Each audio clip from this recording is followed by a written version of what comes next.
Good morning friends, मैं हूं ज्योतिर्मय और आप देख रहे हैं मेरा channel how to win election in India. Friends, आज हम बात करने वाले हैं दिल्ली के इलेक्शन को लेकर। हालांकि दिल्ली के इलेक्शन हुए 3 महीने हो चुके हैं, नई सरकार भी बन चुकी है और नए मुख्यमंत्री बने, पर थोड़ा सा हम इसको एनालाइज करते हैं। सबसे पहली बात, कौन सा ऐसा कारण है जिस वजह से आम आदमी पार्टी की सरकार, अरविंद केजरीवाल की सरकार, उनको हारना पड़ा? कौन सा ऐसा कारण है जिस वजह से उनको हार का मुंह देखना पड़ा? सबसे पहली कारण क्या है? वो सबसे पहला कारण है कि इलेक्शन से पहले पहले अरविंद केजरीवाल, जो उनके आम आदमी पार्टी के मुख्यमंत्री के कैंडिडेट थे, उन्होंने एक ब्लंडर मिस्टेक किया हुआ है। क्या है वो मिस्टेक? इलेक्शन से 10 दिन पहले उन्होंने हरियाणा के बीजेपी सरकार को एक आरोप लगाया कि उन्होंने डेलिबरेटली पानी में अमोनिया मिक्स किया। अब उनके पास कोई सबूत था कि नहीं था वो अलग बात है, पर ये एक ब्लंडर मिस्टेक है इस तरह के आरोप लगाना। दूसरा, एक और गलती क्या हुआ उनसे, स्वाति मालीवाल, जो कि महिला कमीशन के प्रेसिडेंट थे आम आदमी पार्टी के, उनको एक तरह से काफ़ी क्रिटिसाइज़ किया, उनको क्या बोलते इंसल्ट किया गया। तो वो एक तरह से उन्होंने एक, कहते हैं ना, चंडी का रूप धारण कर लिया कि हाँ, अरविंद केजरीवाल को हराना ही हराना है। और कोई महिला जब चंडी का रूप धारण कर लेते हैं तो उनको कोई भी शक्ति रोक नहीं सकता। तो यही कारण की वजह से अरविंद केजरीवाल को हार का मुंह देखना पड़ रहा है। बहुत लोग तो कह रहे हैं कि शायद शीश महल, पर मुझे नहीं लगता कि शीश महल की वजह से उनको चुनाव में हार हुई। यही जो कारण जो मैंने बताया, एक गलत आरोप, हरियाणा के बीजेपी सरकार और स्वाति मालीवाल को एक तरह से इंसल्ट करना, इन दो कारण की वजह से आम आदमी पार्टी को हार का मुंह देखना पड़ा। हालांकि अपोजिशन पार्टी जो है बीजेपी, उनके पास कोई मुख्यमंत्री या कैंडिडेट नहीं था, कुछ भी नहीं था, फिर भी वो अरविंद केजरीवाल हार गए। खैर, इलेक्शन तो हो गया, नई सरकार भी बन गई। अब देखिए बीजेपी ने क्या किया। बीजेपी ने पूरे इलेक्शन में कोई मुख्यमंत्री के चेहरा उन्होंने घोषित नहीं किया, पर फिर भी उन्होंने क्या किया, परवेश वर्मा को उन्हें सामने रखा। अरविंद केजरीवाल के खिलाफ भी उनको लड़ाया, वो जीते भी। एक तरह से लोगों को ऐसा ही लगा कि हाँ, वो मुख्यमंत्री बनने वाले हैं, और लोगों ने बीजेपी को वोट भी दिया।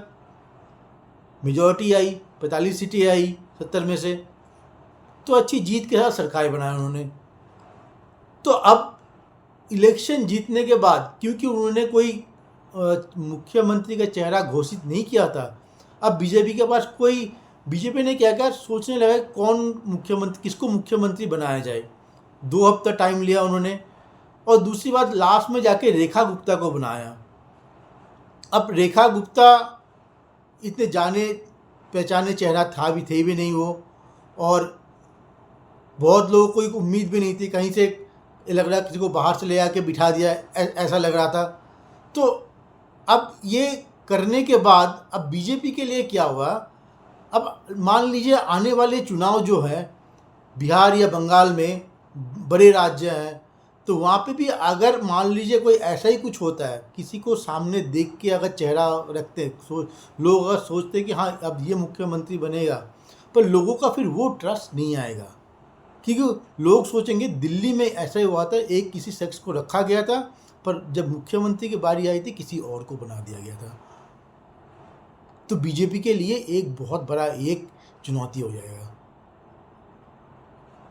अब दूसरा है कि मान लीजिए यही अगर आज दिल्ली के बदले उड़ीसा होता है या तमिलनाडु होता है, कर्नाटक होता है, तो इतने विजिबल नहीं होता चीज़ें।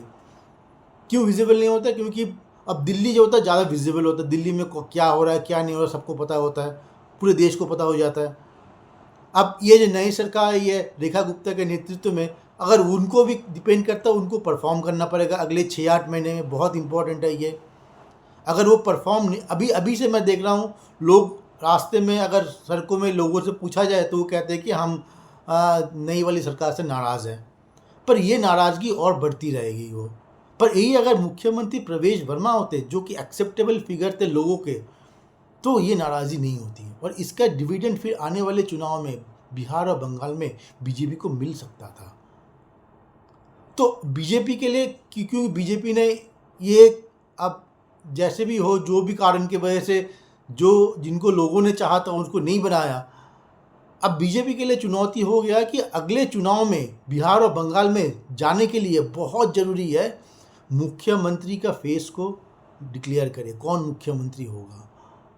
अगर वो डिक्लेयर नहीं करेंगे तो लोगों को उनके ऊपर वो विश्वास, वो ट्रस्ट, वो भरोसा फिर नहीं आएगा। वो तो बीजेपी के तरफ से मैं बोलूँगा, अगर वो बिहार और बंगाल के चुनाव में मुख्यमंत्री घोषित करना जो कि एक्सेप्टेबल फिगर हो, जिनको लोग चाहते हैं कि मुख्यमंत्री बने, तो उसमें अगर चुनाव में जाए तो ठीक है, उनको वो डिविडेंड मिलेगा, हो सकता है जीत भी जाए। तो आज के वीडियो में इतना ही। उम्मीद है कि मेरा वीडियो पसंद आएगा। अगर पसंद आए तो उसको ज़्यादा से ज़्यादा शेयर करिए, और अगर मेरा channel how to win election in India उसको पसंद आए, उसको लाइक करिए, सब्सक्राइब करिए, और जो भी आपके कमेंट्स है कमेंट बॉक्स में बिल्कुल डालिए। आपकी कमेंट्स हमारे लिए मोटिवेशन है और बेहतर वीडियो बनाने के लिए। आज के लिए इतना ही। Thank you for watching. Thank you.